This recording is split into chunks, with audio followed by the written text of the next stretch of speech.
for a lot of, what is the community door? What is that, right? Talking about something scary, some secretive, the community door. Well, as Jim describes, the community door is where our education should start, right? The schooling system is great. Now, I know a lot of people have qualms with the schooling system here and there. The schooling system is great, but learning and teaching as a person to be a productive member of society doesn't start at school, it starts at home. And when you talk about home, a home is a part of a community. So when he says the community door, that's the community love, the community teaching, the community mentorship, the community nourishment, where we lack so much. In the past couple of weeks, we've been talking a lot about the Bills Stadium and the changes being made, the policy being made around that, regarding that, and how hard it is to make change. When I was at my school in Canisius High School, we had something called the Black Student Union. It was a great experience. Jim is just joining us now. It was a great experience. But one of the things that we had trouble with, or I've always discussed, is there are two parts of problem solving. There's awareness building, which is the first step, and then there's actually resolution. And knowing the distinction between these two steps is important, because if you spend all your time in awareness, you'll be frustrated by a lack of resolution. But with no awareness, you can never get to resolution. And so when we talk about the community door, what we're talking about is the community activism and taking a stand and taking the power in our hands, because the government and all the policies that we are so upset against only run because we let them run. So if you want to speak a little bit about the community door, I know you're just getting in, but I want to just talk about the activism piece. And if I could challenge the listeners, I'll say the challenge now before the end. I want to talk more about why this challenge is so important. The challenge I have is I want you to meet 3 neighbors to the left, 3 neighbors to the right, and 2 neighbors across the street. And why is that so important? We cry, we complain about the situation of the neighborhood we're in, but you don't even know the neighborhood you live in, because you don't know the people you're living with. How can you know the benefits, what the gifts that people have? Maybe you have a son or a daughter who wants to get into med school. You might live 2 houses down from a doctor. But if you never meet them, you'll never know. And then we trust outside people to come in and fix it for us. We don't like the police, but we trust the police to regulate our communities because we don't do it ourselves. But the only way you can regulate a community is if you know the people who are in it. So I'm going to divert the mic over. Like I said, this is all teachings that I learned from my mentor, Mr. Jim Anderson. So if you want to speak about the community door, you definitely can. I think they have some. Hey, listen, I want to say, listen, you're roaring, Brian. I'm loving it. And let me say hello, y'all. You know, hey, the beautiful thing about sliding in at any hour is to know that the mic is in capable hand. And y'all heard that. Look, I come into a fire. I'm like, I'm more than impressed, because that's just you. I mean, people hear stuff all the time, but when you take it and bring it from your senses, it's like really powerful. And I also want to say, you know, I just left a brother. He's out driving, trying to make a living today. And he was talking about how slow the day is.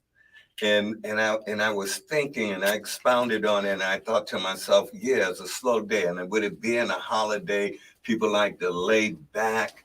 And I thought about the station when you talk about WUFO, the mix, because on a day like this, a lot of people want to just listen to music, or they just want to hear sports. But here, Power 96.5, we got it all. That's why we got the mix. And I was thinking about, in that mix for a healthy body, you know, I thought about grandma say, eat your vegetables. She wasn't just talking about one kind, the healthy food. Every part of what we do on this air is healthy. And so this moment that we got where we just, community, you know, the mic is open to you too. All you got to do is call 716-837-1112. But what we do right now, I'm telling you, Austin, is, I'd say, you know, a lot of times say it's like medicine over the air. It really is. And we are medicines to each other. And one book said we are each other's keeper, you know. So community, I hope you're enjoying it. And, you know, this is part of your day. You'll get some music. You just stay with this station. You get some sport. And yeah, you know, you're going to get some church. So I'm just saying we got the mix. And Austin, you know, when you keep, for all the time you've been on, I mean, you're growing leaps and bounds. But I mean, walking into the room today and seeing you sitting there and listening to you, All I can do is grin, smile, and feel it because you're feeding me at the same time. We push each other forward. It's not about age. It's about understanding, seeing, coming to a view that we can each work our hand. What you said about the girl on the block who may live down the street from a doctor talks about the need for why we need to understand education starts at the community door. In our community, not only do we have the doctor down the street, we got the banker over there across the street. We got someone who's into services in another mode. We got all the talent on the block. And if each of the adults who hold those talents were to make a commitment just on your block, do a census almost of how many children on your block. What grades are they in? Do you have a block with 7 fifth graders who are struggling? Can't somebody help them? Block club? Anyway, I'm going to shut up because I'm loving your flow, and I want to turn the mic back over to you. And hey, it's good to be here. It's Hello, great Mama. to be here today Hi, too. how are you? And that, as the listeners and viewers can hear, that's what I'm saying. I'm attesting to his teachings and what I just heard observing him. And this is such an important issue because, like you said, and we don't have an accurate pulse check on the people around us, on the community around us. Let me ask you something. This is something I had to really get comfortable with. If you don't believe in yourself, how can anybody else?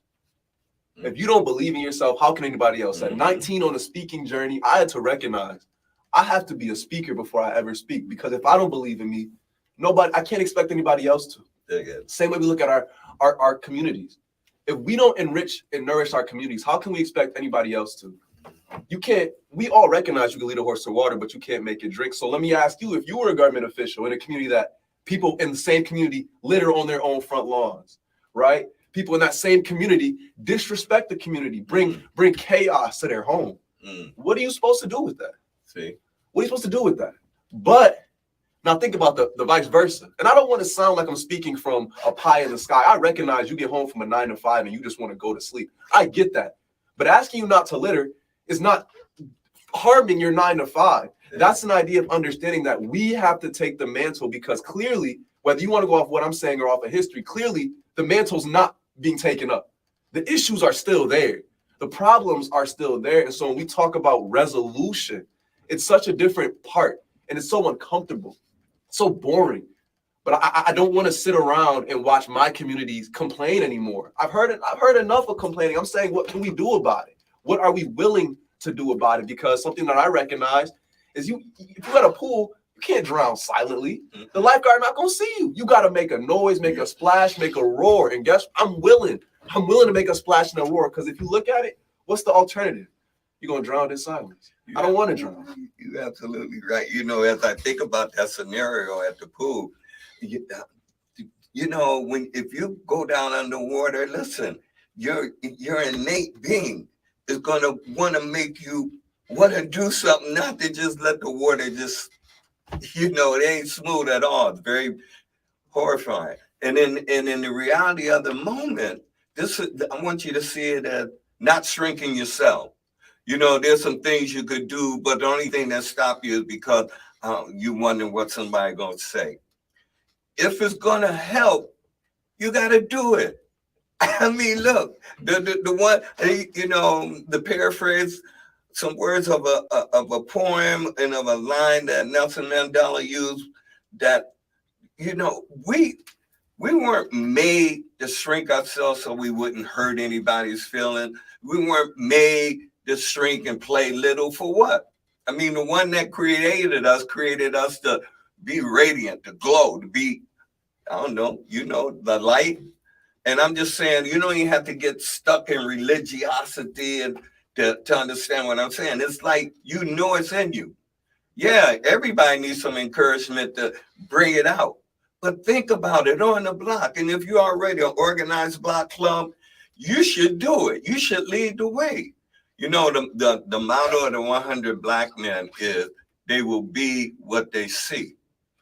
There's not enough of us being what is needed in this moment so people can see. And people, when you see, you can't pretend to be blind. In fact, you can't even pretend not to hear.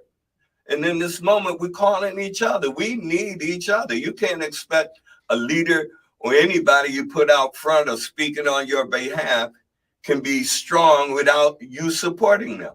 And that means they have to support you. It's a two-way street. We kind of lost that with how we deal with those in elected office. So anyway, I'm just rolling off what you bringing, Bryce. Can I ask a This question? is good. Yeah. So this is the question. You used the analogy of the pool, right? But last week or 2 weeks ago, I led a STEAM camp at Ephesus Ministries, and it was a week-long camp to kids ages 10 to 15, and it was about science, technology, engineering, art, and math. Now that's great. Had this brilliant idea. Let's do bikes. Let's build a bike. I didn't know what I was getting into when I said the bike thing, but I was just, God, I'm trusting you with the bike. But you know what I realized about the swimming? We can scream when we know we're drowning.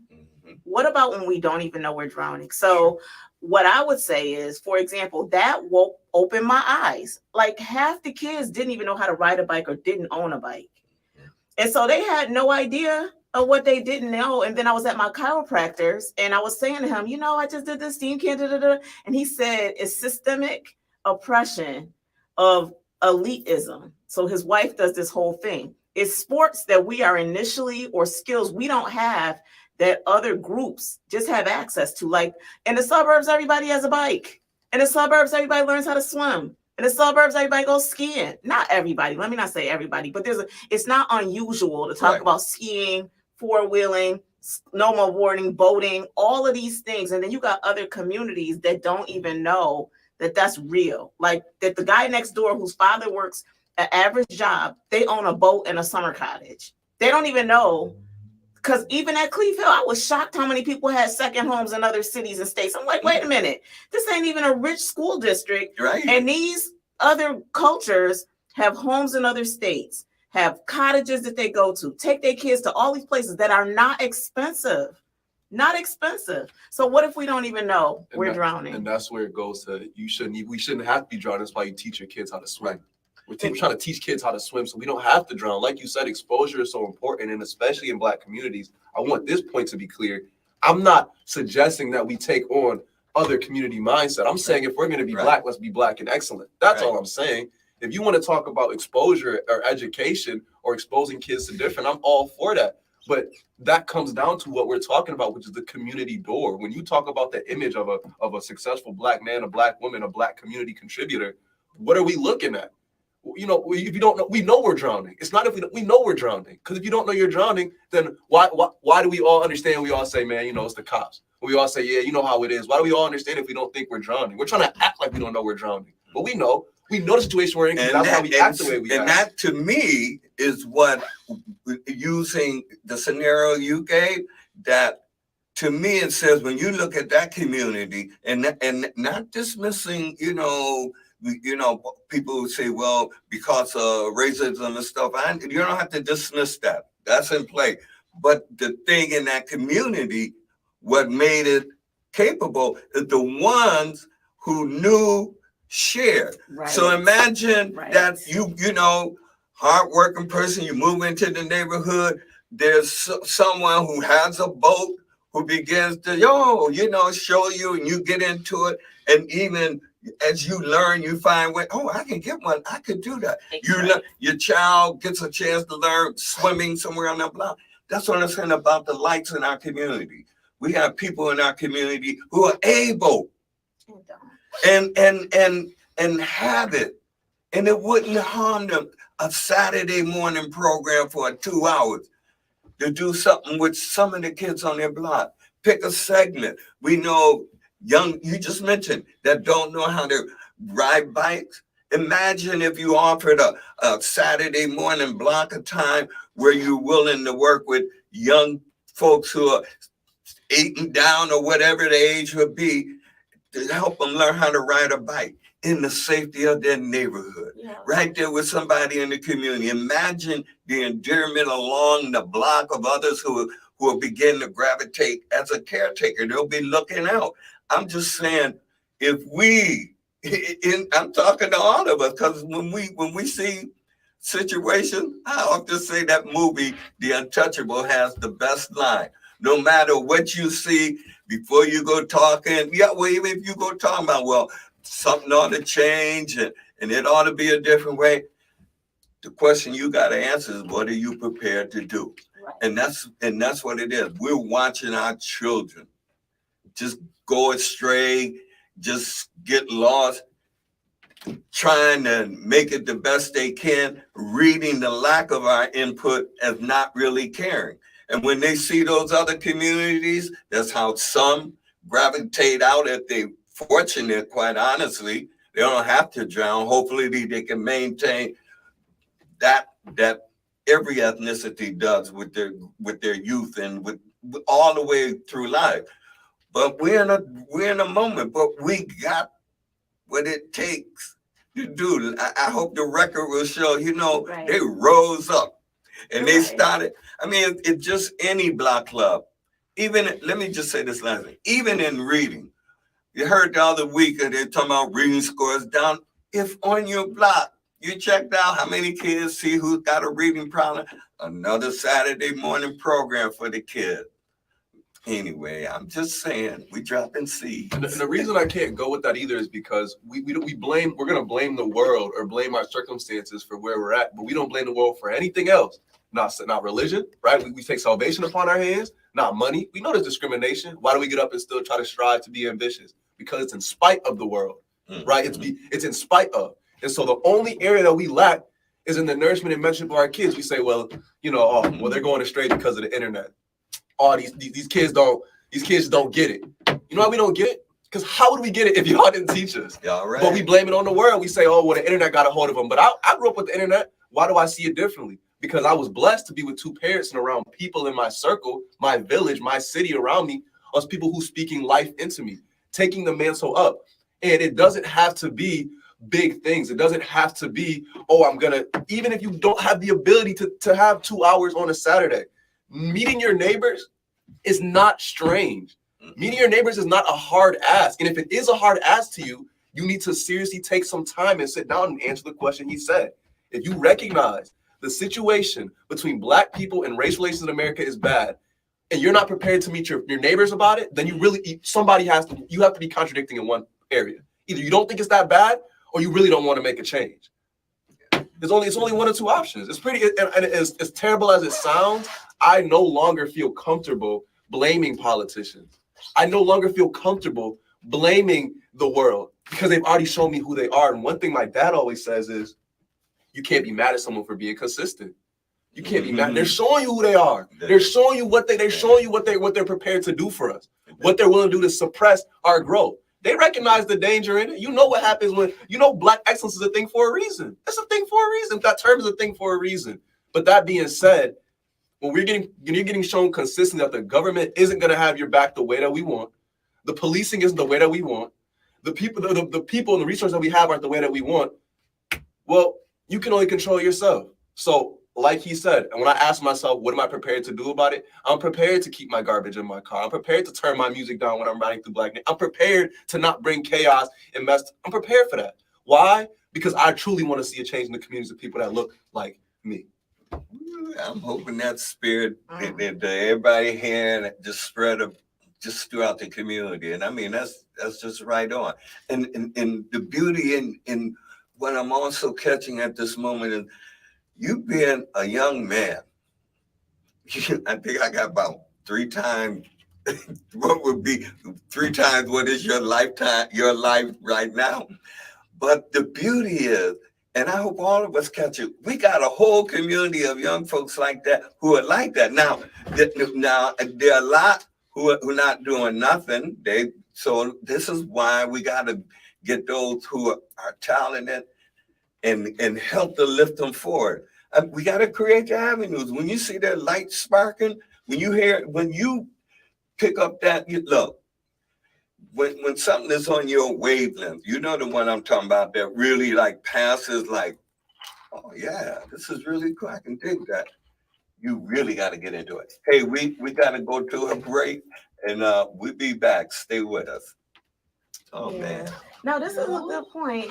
And I guess all kinds of things. The question is too, I guess, even for that camp, one of the things that I was telling him that was interesting was the money came in from one community, wasn't ours.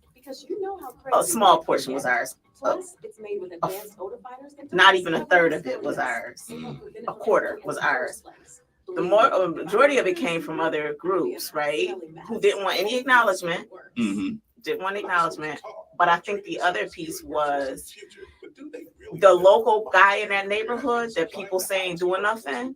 I approached him like a man. And he came out and partnered with us, deviated from his normal activities and partnered with us, brought out sneakers, bought some food. When our grill ran out, he kept running his grill. And so I feel like, you know, that's one of the breakdowns too. The church is so big in our community, but do you partner and even give those people with the resources and opportunity to do something good in the community? No, because y'all too busy saying that they need to come in the church. That's it. Now, this church ain't like that. Ephesus isn't like that. They say, we'll meet you where you are. That's right. You know, we're not going to say anything could come into the church, but we're going to meet you where you are and know that love. Look, if it's to be, you know, you can't get there unless he call you, but you dropping them seed and them seeing you, that's what, you know, like, they might even beat you before you can even think about it. When in your services, you know. Right, but the service to me ain't even, it's about the relationship, right? It's not the building, because we are the church, technically. So people getting all hung up on the whatever. But the thing is, are we approaching people like people that, I don't think people wake up in the morning and say they want to do something bad. Hey, we're back. Hey, you're listening to Conversations with Jim Anderson and yes, Austin Von Martin. And we just chilling in here. What'd you say? And just having open lines today. If you want to get in on any topic you want to bring is cool. Meanwhile, back at the ranch here, we just, you know, rolling and trying to keep that good vibe. You know, when you listen to talk radio, you want to feel it. I'm like, I think Aretha Franklin said, give me something I can feel. And, you know, you don't have to have a big old meal of it, but some drop of it got to like click something in you. And we just hope it be good. And, you know, when you get that good, I hope you make it more abundant in the neighborhood, wherever you at, whole community is ours. So, you know, not only see something, say something, is do something. Okay. All right. When we left, I was at some point, and we getting a call, look like here. And my point is not that important. Yes, it is. You know, this is live radio, y'all. This is how what's the song? This is how we do it, but it's for real, and it's meant to be intentional.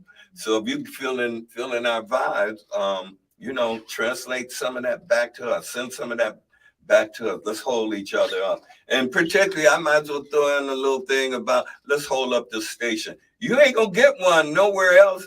Not here, not in Western New York, that bring it like we bring it. And that's just real. You can ask Austin. That's the truth. I've been on a couple of stations, and that's the truth. How we going to it? Hey, we got a caller on the line. Caller, you're on the line. Welcome. Good morning to all of you. Hey, good morning. Conversation, but like I was discussing with my daughters even yesterday, going over some old notes of mine that I was destroying. I'm going back to the 60s, to the 60s and to the end of the 70s when there was wider horizons, when the block club was different, and you had like Waterfront Elementary School. Mm-hmm. That was a representative of what most parents wanted for their children, because there was swimming, there was Suzuki violin, and I could go on. The teachers were 100% for the kids. Wow. And as the young lady said, that there was a time where grant money was available, but our neighborhood didn't get a part of that grant money because they were unaware of it. Mm.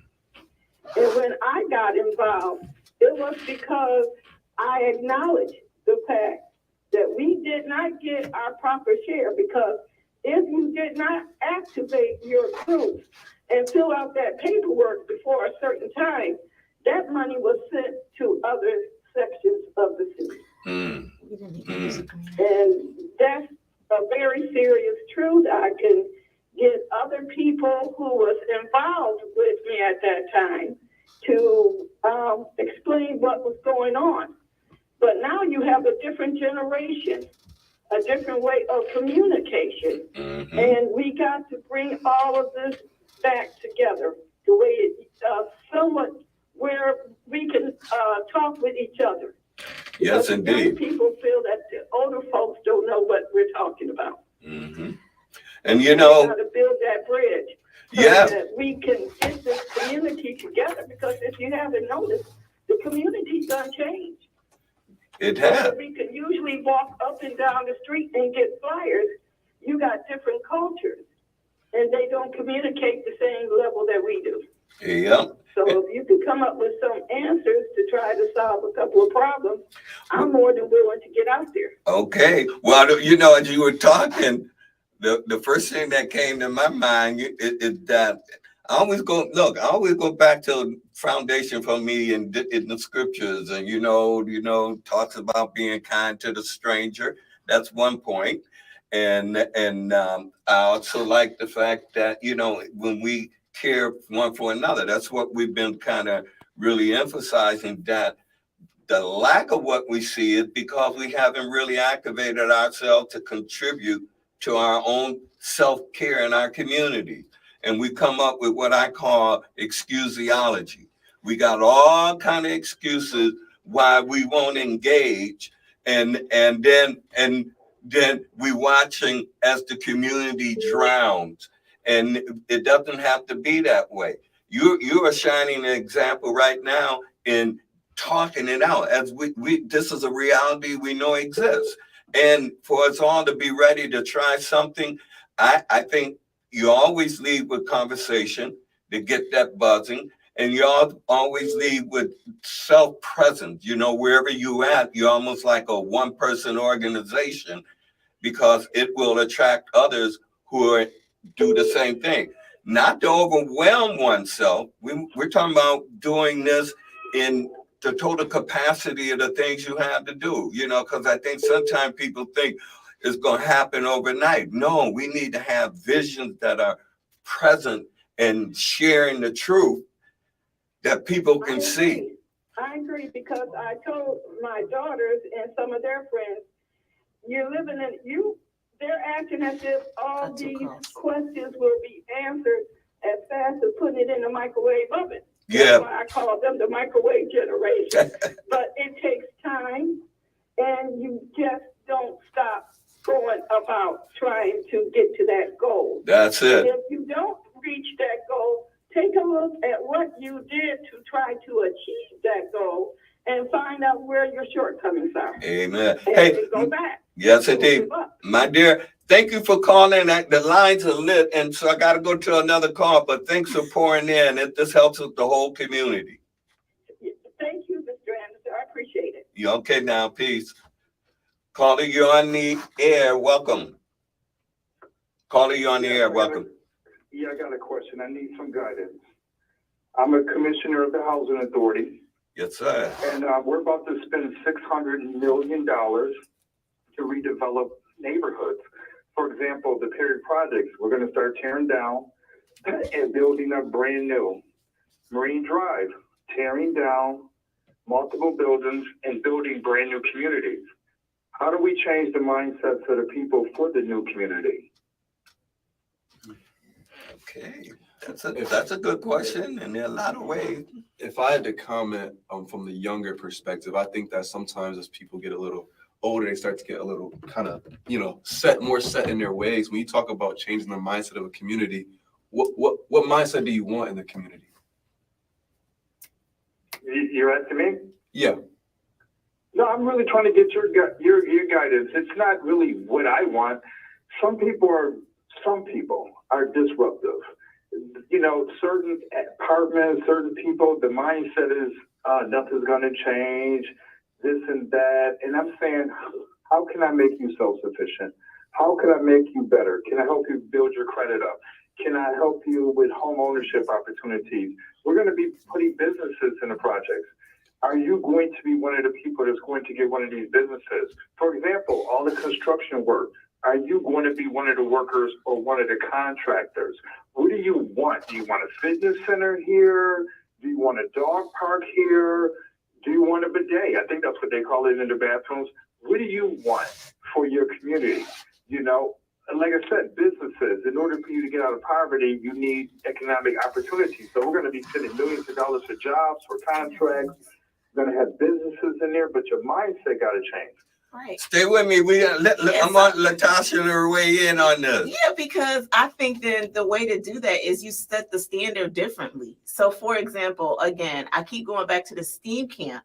We did do bikes, but the foundation was engineering, math, science, technology. And when we raised the bar, I had little kids saying, I'm engineering this bike, not I'm fixing this bike. So if you're building something new, set a different expectation. Make it a maker community. When you look at places like Atlanta or even here in Buffalo, the maker model is teaching people how to do stuff and be involved with what we're trying to build. Go into some of these communities and level set them up so that they can work on these sites. Have mentoring programs that actually are not just on paper, but take action. And I always say, I'm not one to talk from a sideline. I'm willing to come in and help do the work because I feel like the mindset shifts when exposure equals opportunity. If I never flew on a private plane, which I did when my first job, I wouldn't even know that a private plane was an option for a little Black girl who was an engineer working at a big company. But now I know. So I know it's not that much to fly on a private plane. If I would have never exposed my kids to things, they wouldn't be. We eat all over this city in places where we walk in the door and everybody looks at us. And I have an opportunity to show them, how do you show up in excellence in places where you don't fit in? Don't be scared of it. People at the core are good, but you don't know what you don't know. So in my opinion, if you're building out these places, you set a different expectation from the jump. Awesome, man. Let me just add another thing. I talk about the model of the 100 Black men, about they will be what they see. I think you have to also unfree the blockage. You're saying you mentioned you don't want to your thing on them, but you need to put that, because if you're recognizing change, you have to see something. So when you say, I want to change something, what does he want to change? You mentioned you got a rowdy group. Well, there's things that can be done to handle that. If you mean rowdy because they're disrupted in meetings, there's something that can be done would be helpful both ways to ensure the communication. I'm saying you have to see it very clearly. And as to the projects that are going on, I think that needs to be illuminated more than what it is. I mean, you can reveal it, on a call, but I got a radical suggestion for you. If the commissioner, if they got a group in a pot, they need to get on this air, take out a half-hour program that is talking about BMHA housing in the now moment and be able to share these things. We're in the moment where we say, you see something, say something.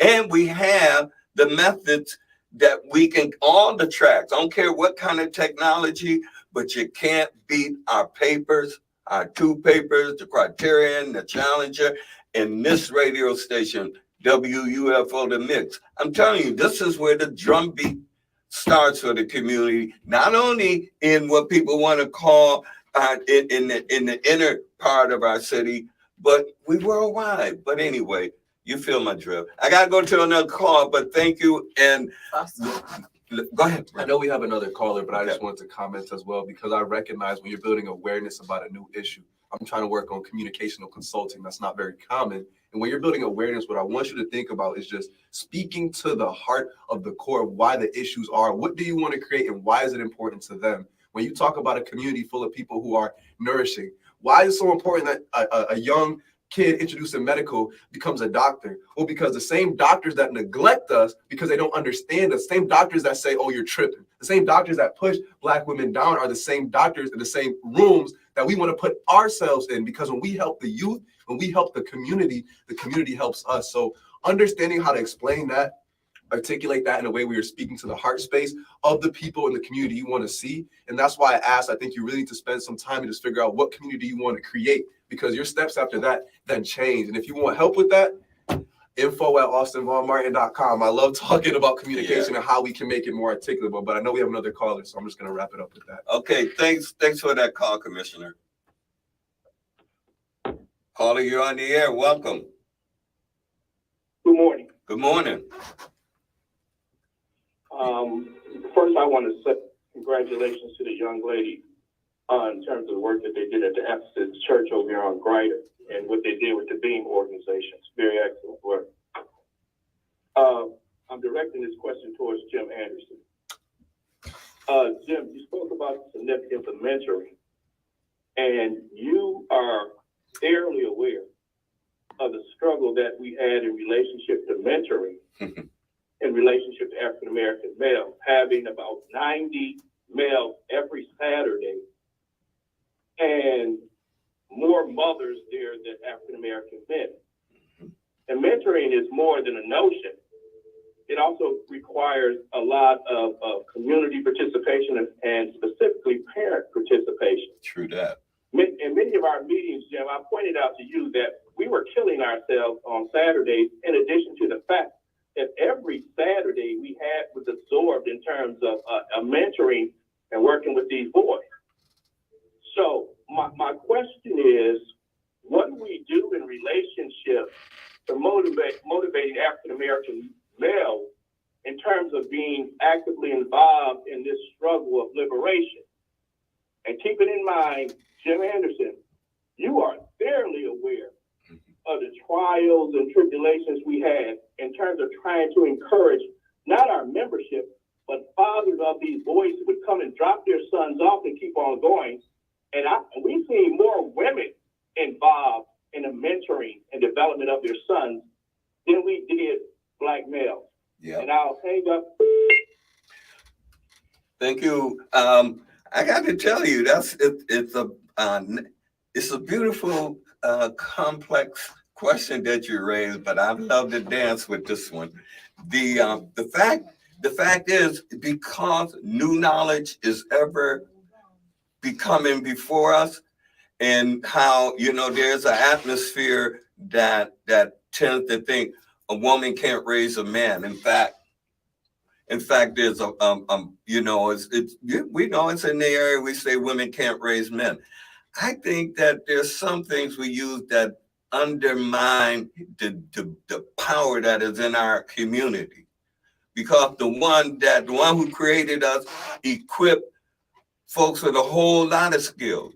And if it becomes for such a situation where there are more women showing up, it means that the men who have not yet risen to that level need to be fed. We know that, like I said to the other caller, some practice excusiology. They don't have no time. They can't share their talent.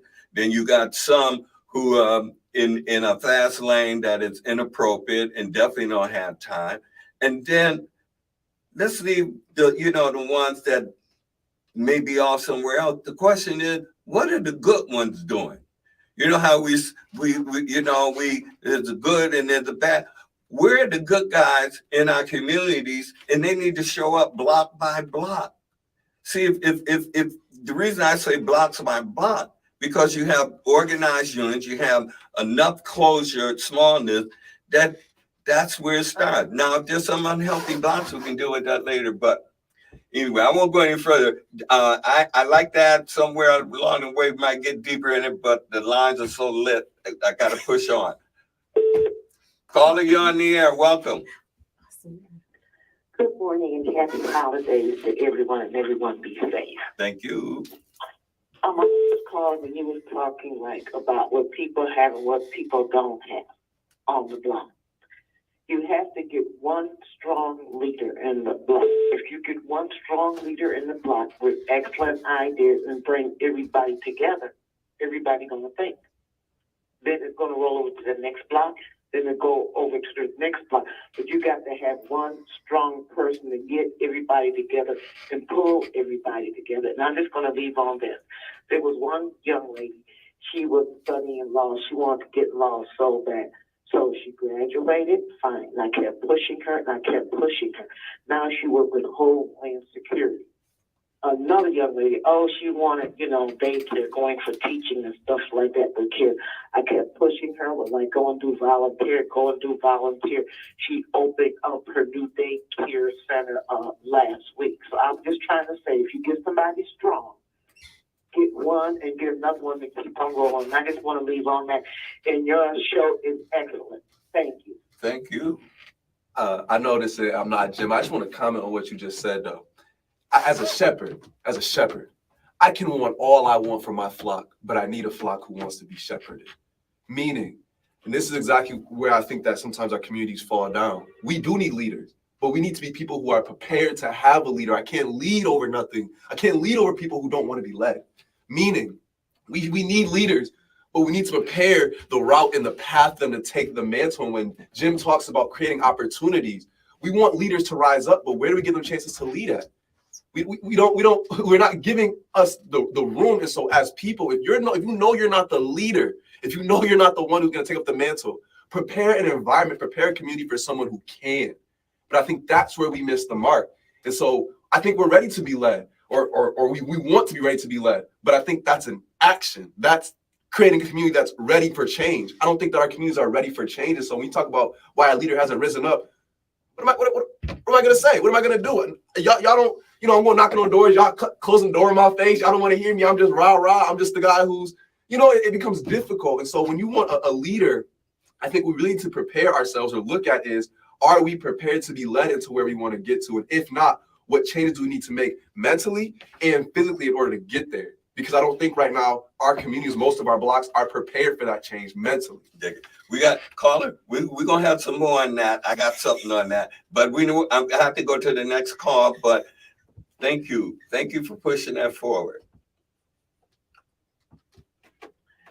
We got a caller on the air. Yes, good morning. Yes, you're on. Hi. Hello, Mr. Anderson. Dr. Doyle. Yes, thank you for your program, and I'm glad to hear the opinions of the young people.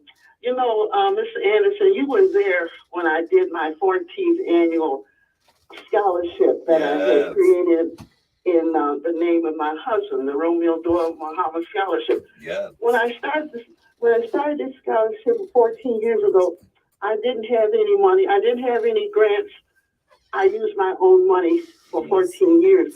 But you see what happened at that program, Mr. Anderson. Yes, indeed. I had a pastor stand up and pledge $1,000 for next year. Yes, indeed. And before I left there, I had collected $300 more. I didn't ask. No, but sure when people didn't. see you doing something that's good and positive, and you're actively doing and getting results, my experience is they will help you. So I just want to encourage the young people. I'm a senior citizen now. I try to set examples, and I want to pass it on. So thank you for your program. Thank you for sharing that. And I'm a witness that, Dr. Doyle, that's what I mean about individual in the community. Just do what you know you do good. And look around your community to see where that connection is. You don't even have to have a bullhorn.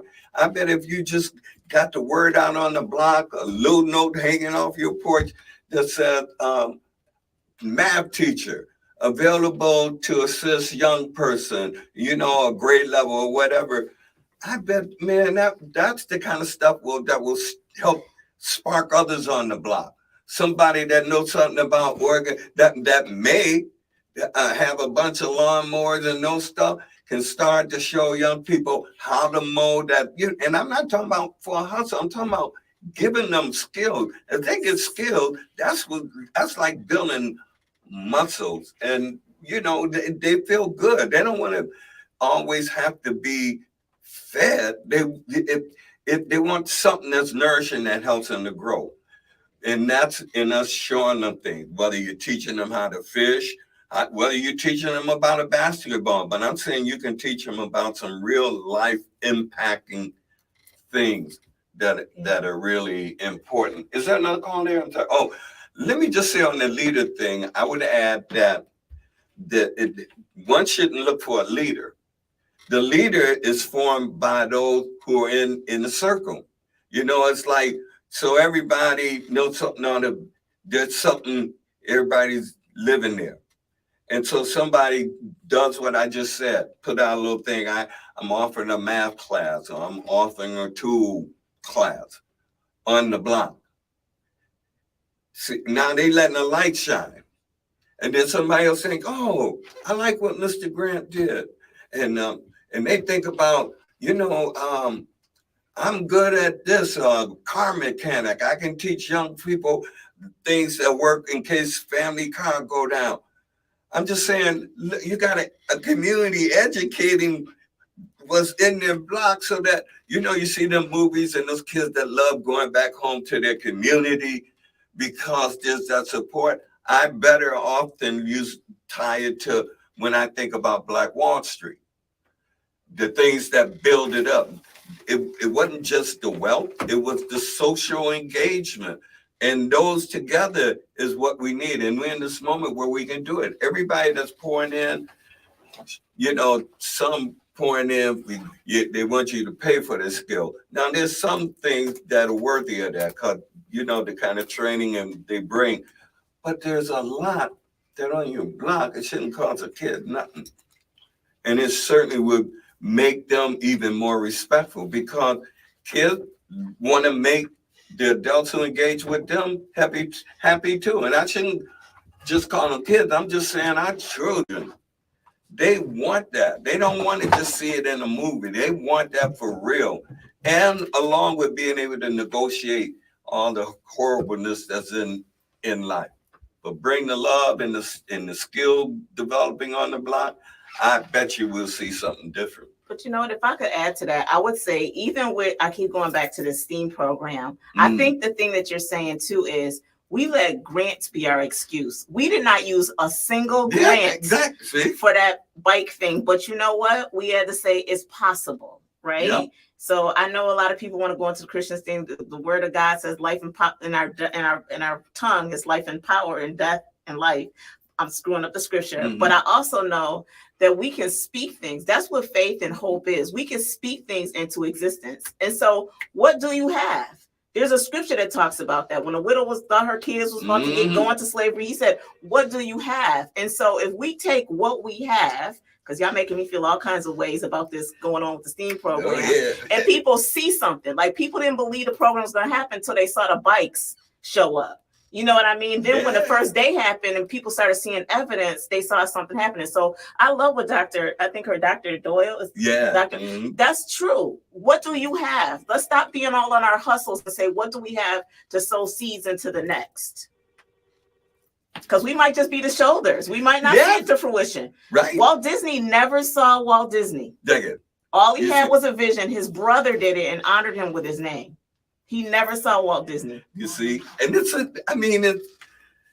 these are the other energies available as we begin to learn more and more about the universe that we in. Hey, we got a call, and I'm going to stop, and we're going to write to a caller. You're on the air. Welcome. Yes, thanks for that. But as I'm going to change the subject, not just. And it's fine. Quick information. Yes. Sister Mother Hetty Pasco.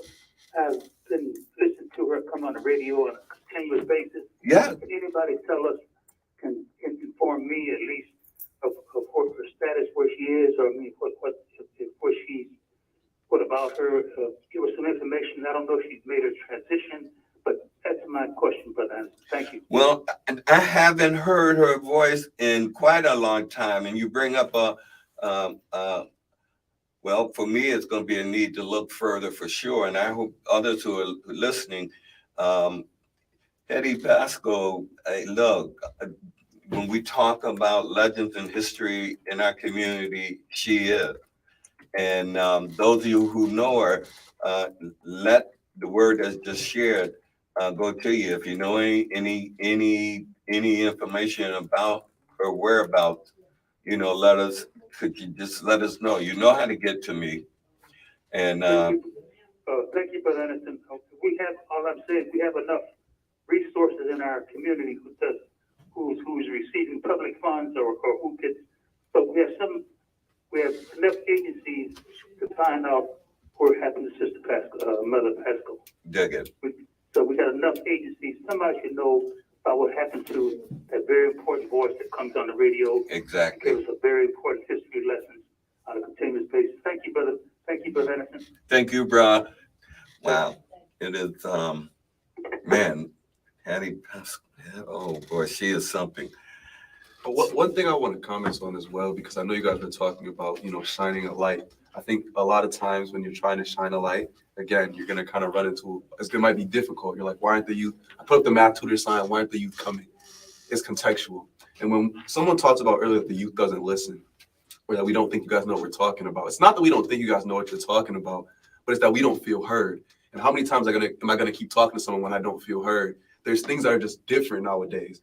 The traditional path doesn't work, right? I can't pay for college with a job on the side. I can't do that. I'm going to be in debt. I can't just move out. The cost of living has, what is the inflation, like 127, and the average income hasn't even doubled yet. So it's expensive. I can't do traditional things anymore. And so when you see kids trying to do these pie in the sky great ideas, it's because we're throwing darts at a dartboard and seeing what sticks. We're trying to find our way. And so when you're creating these skills, just make sure that you're speaking to our heart space. Why is car mechanicry? Why is learning how to work on a car so important?